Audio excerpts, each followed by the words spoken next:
Before the advent of modern science, were we right to believe that a baby can have only one father? Or was that a myth that just happened to be correct? This is yet another spin-off of our hunter-gatherer deep dive episode. It raised a lot of questions for me.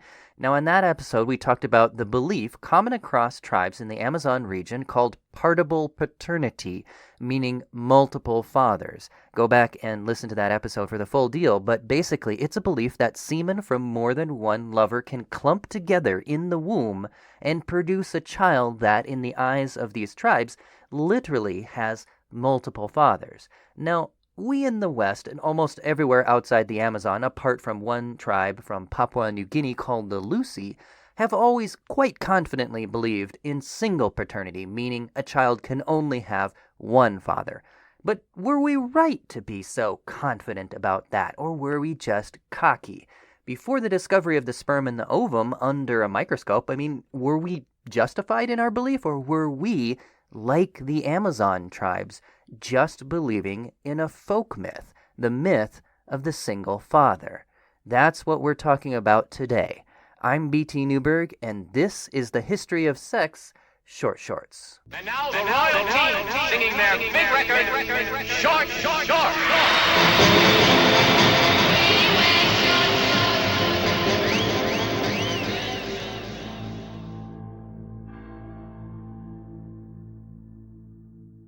I want to thank our Patreon patron, Ed Bernal, for making this episode possible. Now, before you laugh too much, consider this. We don't believe this, obviously, right? In the West, we have single paternity beliefs, but what real evidence did we ever have of this before the modern era?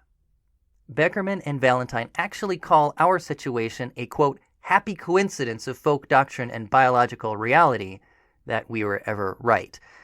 Yes, you could say, well, there's probably an isolated incidence where, a woman had sex with only one man, only one time, she got pregnant and the baby was fine. But we're talking about statistical probabilities in this kind of thing, right? So Ache's response would probably be like, well, she was lucky, So it's kind of hard to deduce without being able to see under a microscope exactly what's happening with the sperm and the egg and such, exactly how this stuff goes. So in kind of a real sense, our culture was just lucky to hit upon the right theory. We developed a theory of single paternity, whereas the Ache and the other tribes of the Amazon region developed a different theory, along with that one other loner tribe in Papua New Guinea, the Lusi. But both they and us were perhaps really just following our separate folk myths about fatherhood.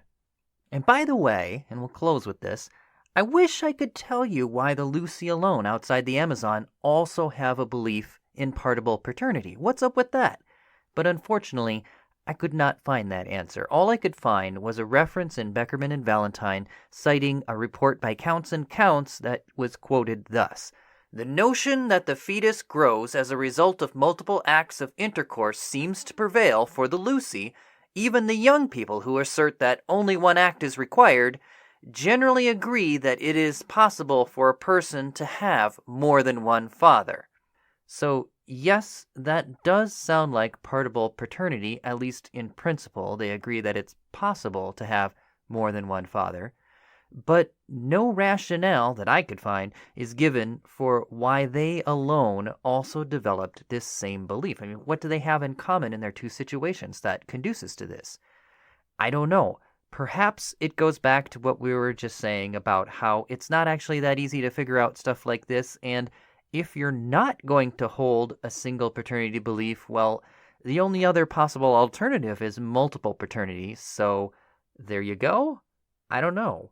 It appears like this belief spontaneously came to be separately on at least two occasions in world history.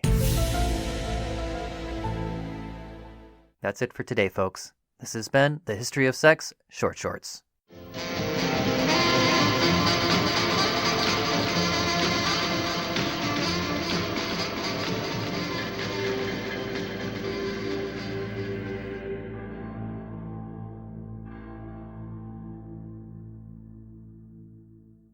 Podcast theme music mixed from tracks by Kevin MacLeod and short shorts by the Royal Teens. For additional credits, references, pics, and more, see our website at www.historyofsexpod.com.